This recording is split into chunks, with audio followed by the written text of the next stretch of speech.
भीष्म पितामह ने श्री कृष्ण पर किया था वार। एक अनसुनी कथा। महाभारत युद्ध में भीष्म पितामह कौरवों के सेनापति थे और उन्होंने अपनी प्रतिज्ञा के अनुसार पांडवों को पराजित करने का संकल्प लिया था। लेकिन श्री कृष्ण, जो अर्जुन के सारथी थे, जानते थे कि जब तक भीष्म पितामह युद्ध में हैं, तब तक पांडवों की जीत मुश्किल है।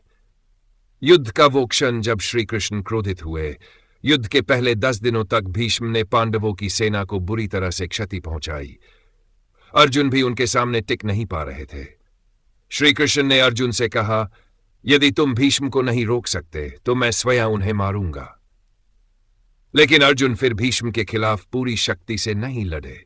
इससे श्री कृष्ण अत्यंत क्रोधित हो गए।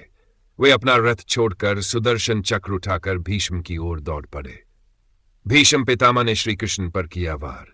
जब भीष्म ने देखा कि स्वयं श्री कृष्ण उनकी ओर आ रहे हैं, तो उन्होंने खुशी खुशी अपने हथियार उठा लिए और कहा, हे माधव, यदि मेरा जीवन आपके हाथों समाप्त होता है तो यह मेरे लिए सबसे बड़ा सौभाग्य होगा।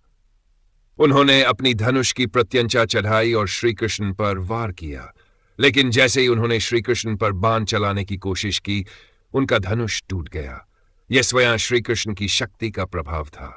श्री कृष्ण को रोकने के लिए अर्जुन ने की प्रार्थना। श्री कृष्ण पूरी शक्ति से भीष्म को मारने आगे बढ़े, लेकिन अर्जुन ने उनके चरण पकड़कर विनती की, हे केशव, आप अपनी प्रतिज्ञा मत तोड़िए। यह युद्ध धर्म के लिए है और हमें धर्म के मार्ग पर ही चलना चाहिए। यदि आप स्वयं भीष्म को मार देंगे तो यह युद्ध अधर्म बन जाएगा।